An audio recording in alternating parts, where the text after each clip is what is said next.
And I expect that we'll be live in a few minutes. I expect that we'll be live in a few minutes. For those who are new here, my name is Moses, one of the people behind thehubsma.com, a platform we build for business owners that want an easy and simple way to run and manage their businesses right from their phones. But when I hold these lives, the idea is not normally to talk about thehubsma.com, but mostly to talk about your businesses. For those of you that have shared their business details and what they are working on, basically to help you market your products, your services to a wider audience. So that is one. And then another one is just to share something that the things that I have learned over maybe the past day, the past week, or the past month. So those are the two reasons why I typically hold these lives. So there are those, but I can also add this aspect of I want to improve my presentation skills. I want to be able to talk to a camera without the need to go back into maybe Premiere Pro or DaVinci to edit it. So I want to improve my articulation, to improve my presentation. So I do this because I know that everything that I put out there, it is out there for everyone to see. Every mistake that I make, it's out there for everyone to see. But okay, but that is not what we have titled today's live. Typically, we normally don't have titles for our lives. But today, the title that we chose was just do as many experiments as you can. Do as many experiments as you can. So in this world, you can say that we are here just for a limited period of time, and in this life where you have limited time, you have the resources are limited in a way, and opportunities are also limited. There's typically a need for you to come up with novel ways to gain an advantage, because you don't have all the time in the world to do whatever that you want to do, especially if you decide to enter into business and pursue entrepreneurship.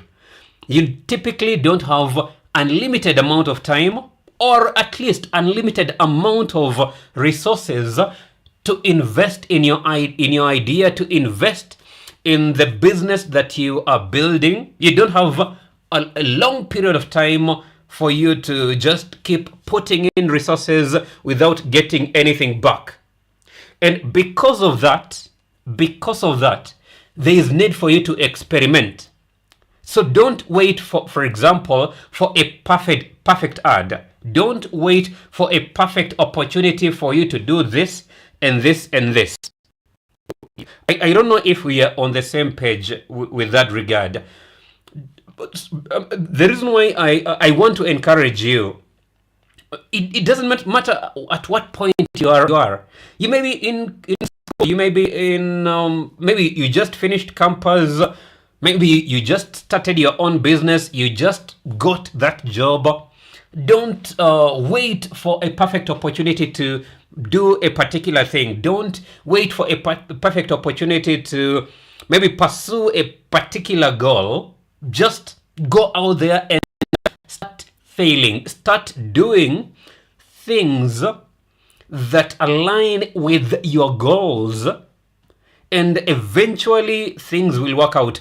Most times I have put out, I think since July 14th, we have put out more than 200 videos. And the 200 videos are just for one platform. And we are putting out videos on all major platforms. So TikTok, Facebook, Instagram, YouTube, and LinkedIn. We have put out more than 200 videos on each of those platforms. And the videos that did perform well, I didn't expect them to perform well. The videos that I expected that will perform well, they didn't perform well. Because most times we typically don't know the thing that will click before we do it.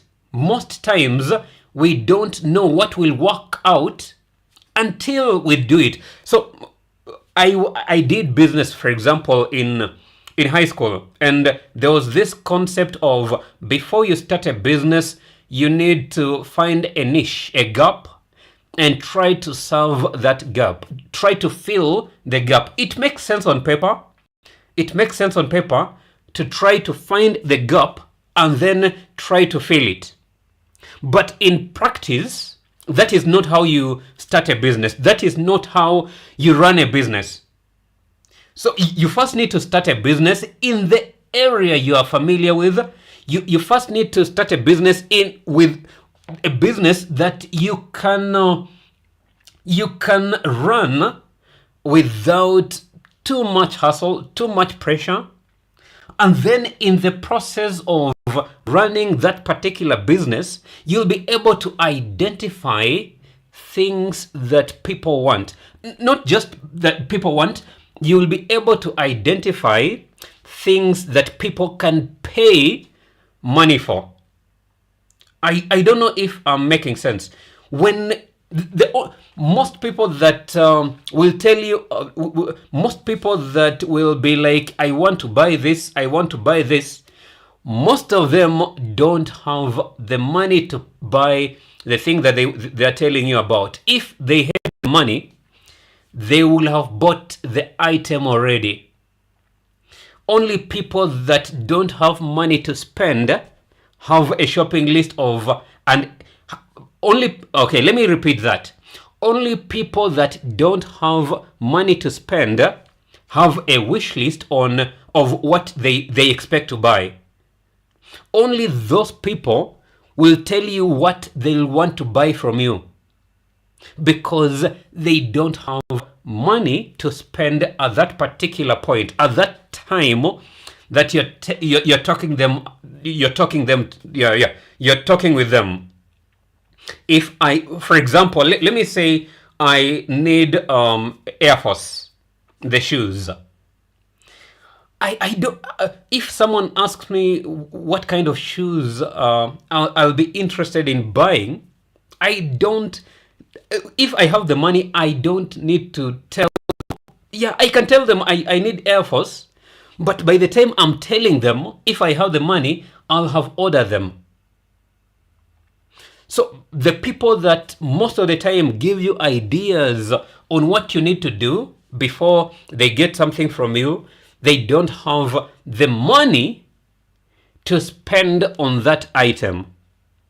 Only people that have invested, only people that have actually bought something from you will want to buy something else from you. Something maybe different. They may be like, today I'm taking this Air Force. The next time I come, can you try get me Air Max? Something like that.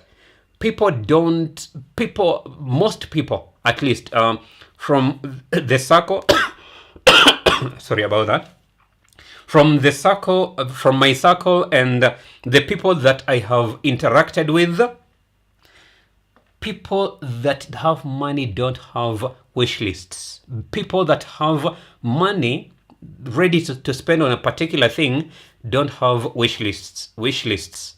They just buy the things that they need or the things that they want.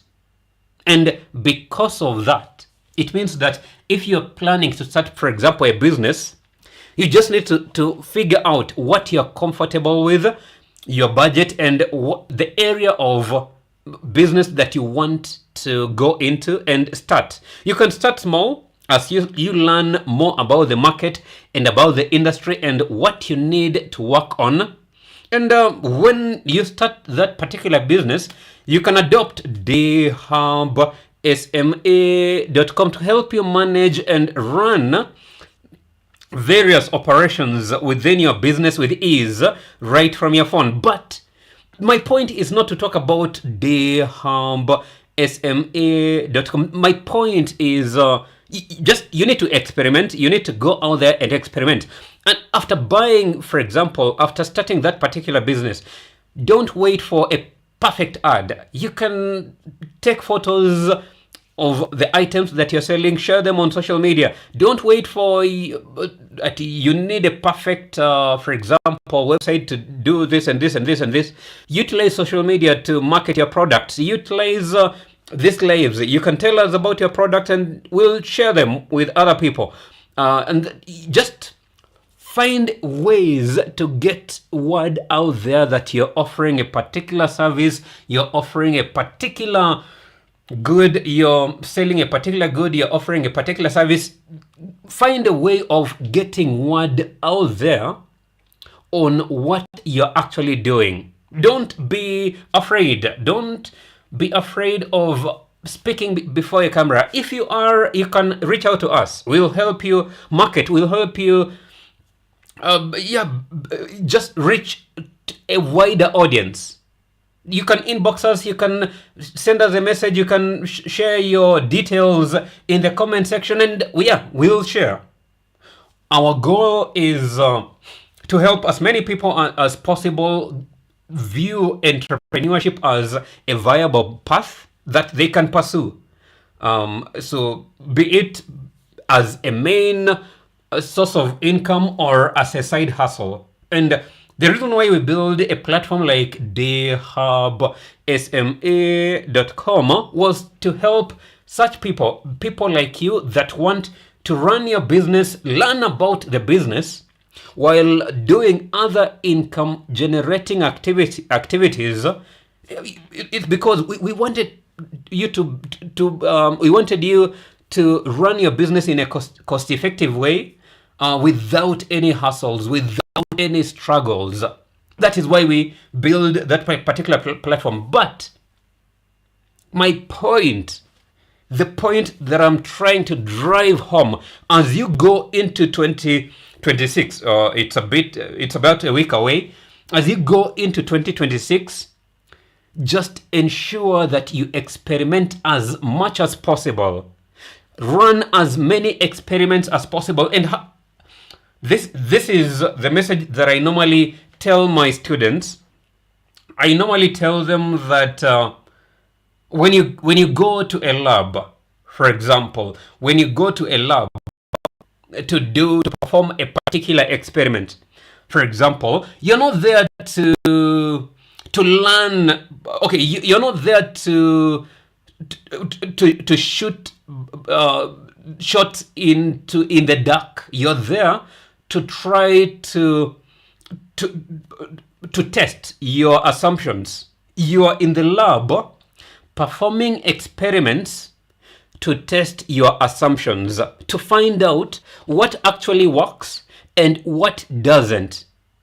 You're there with a certain set of assumptions. You are testing the results that you'll get based on the assumptions that you have. The only difference is when in a classroom setting, most of the things are typically deterministic. You already know what to expect before you walk into a lab.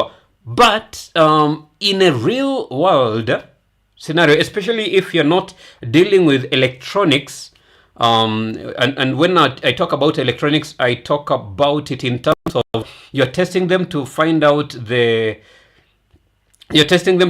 whether they are working or not.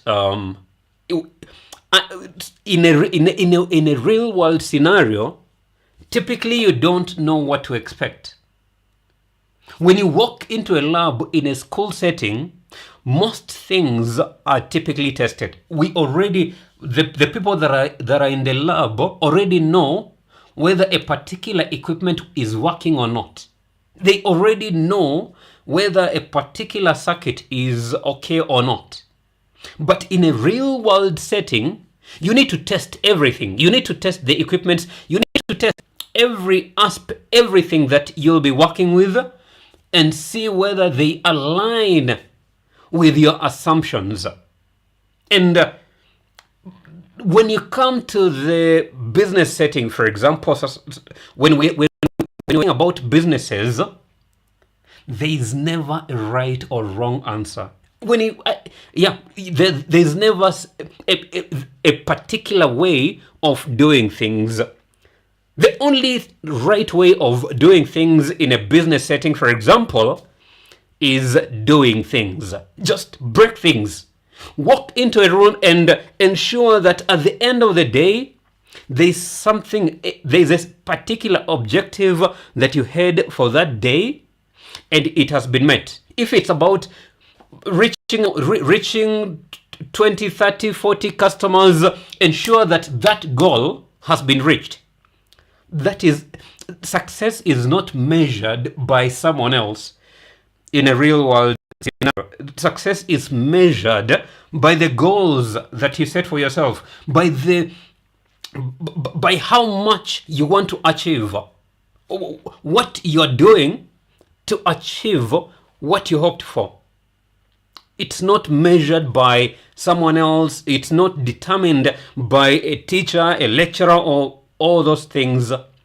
It is determined by just the goals that you're setting, and not just the goals, but also the steps that you're taking towards achieving that goal. If you put, and then here is an interesting thing, for example.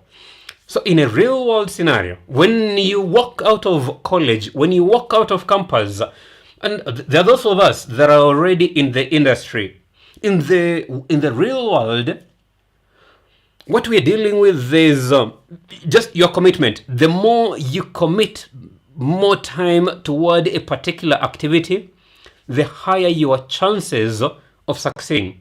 In the world, okay, I'm speaking with this lingo of real world, but yeah, basically, outside school, outside an environment that is conditioned, outside a conditioned environment, you're not dealing with success and failure in a normal sense. You're thinking of success and failure as just part of the whole process.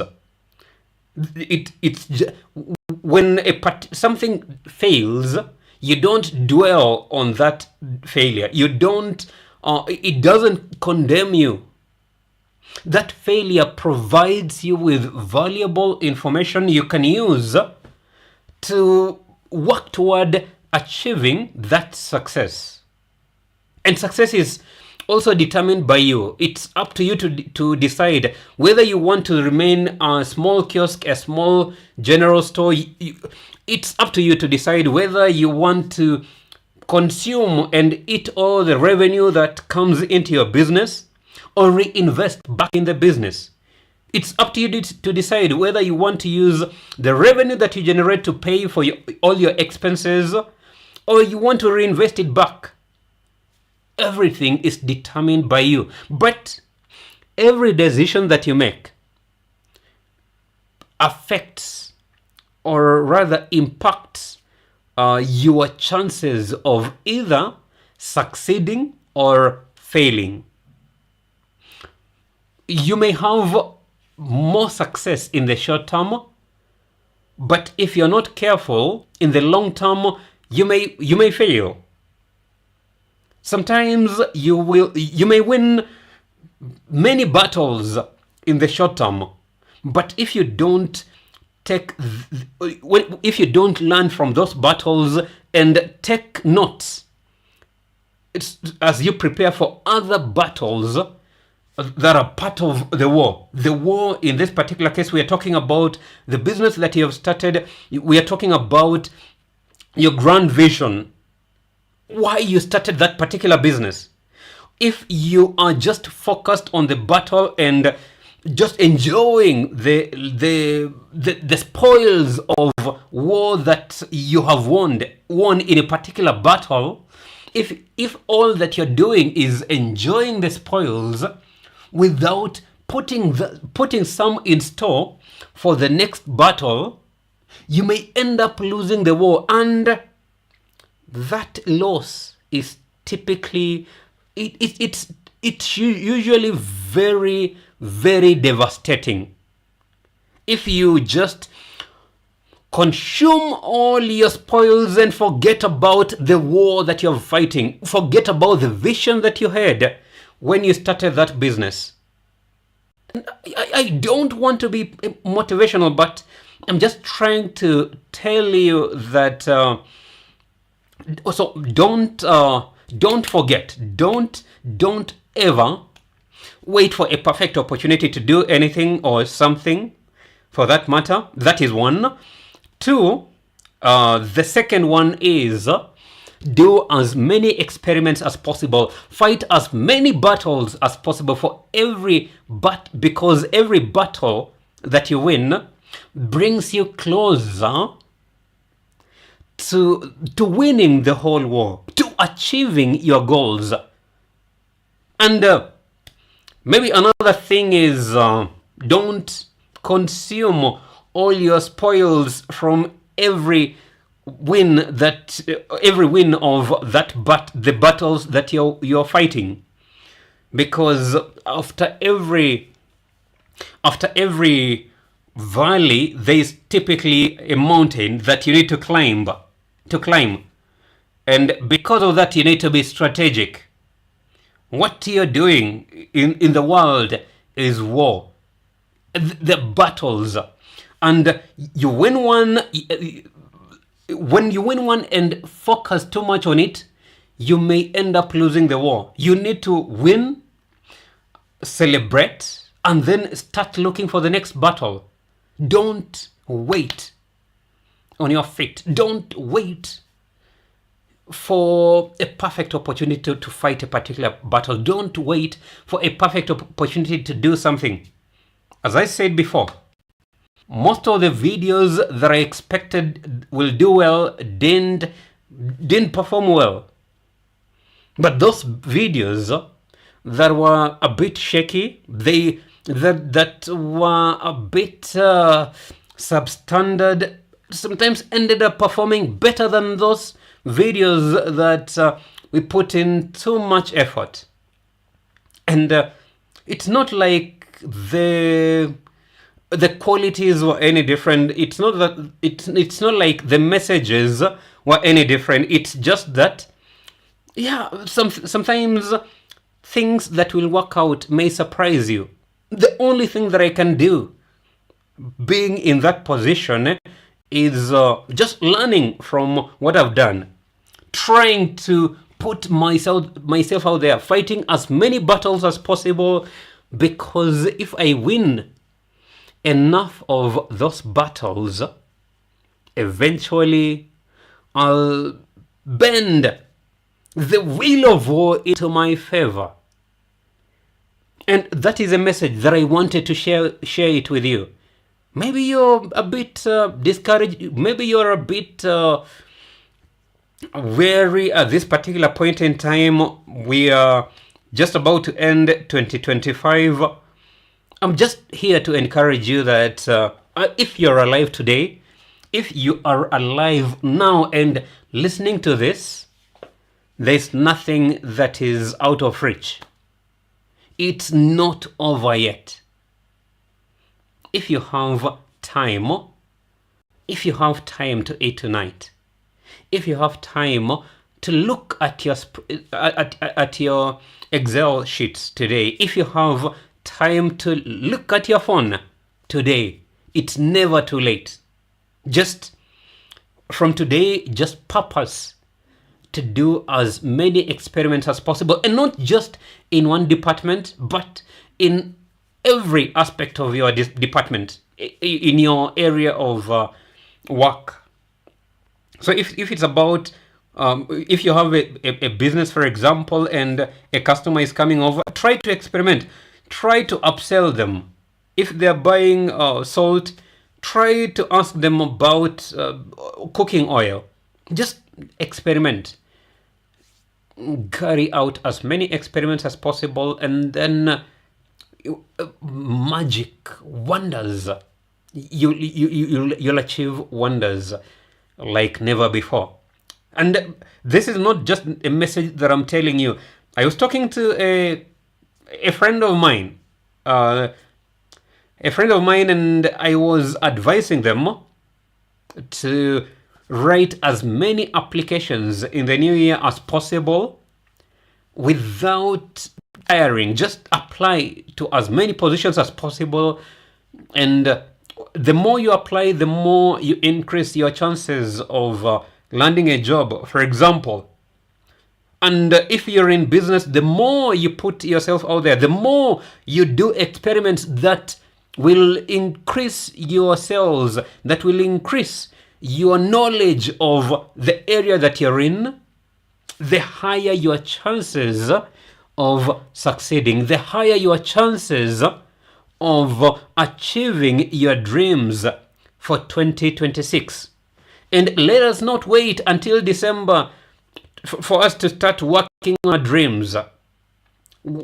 Our dreams, the things that we want to achieve in 2026, we start working on them today. We don't, let us not wait until 2026, until 1st January 2026 for us to suddenly write down a vision, or for us to wait on the pastor to tell us what we should expect of God come 2026. We just have to start today. And it starts with you. It starts with you putting yourself out there. It starts with you experimenting and just carrying out as many experiments as possible, and just increasing your chances of failing so that you can learn from the lessons and use them to jumpstart your career, to jumpstart your business. That is all that I can ask, that I can tell you about tonight. I don't want to make this such a long live. I can see that in a way I'm getting much more and more comfortable speaking before a camera on a live mode, but we'll see how it'll go. Yeah, I just want to appreciate everyone that continues to tune in into these lives. I want to appreciate everyone that continues to follow us and continues to use the products that we have built to help you run and manage your businesses right from your phone. So we'll take a break there, and then we'll see whether we can hold another live come either tomorrow or Wednesday. But I just want to wish you all the best in your endeavors. I see prepare for 2026. I wish you all the best, and just remember to carry out as many experiments as possible. Remember to do as many things as possible. Remember to put yourself in situations that either allows you to win or allows you to learn as we wind up 2025. That is all that I have for you tonight. Thank you so much for joining us. My name is Moses, one of the people behind thehubsma.com, and I'm signing out from there. Thank you so much for being part of this.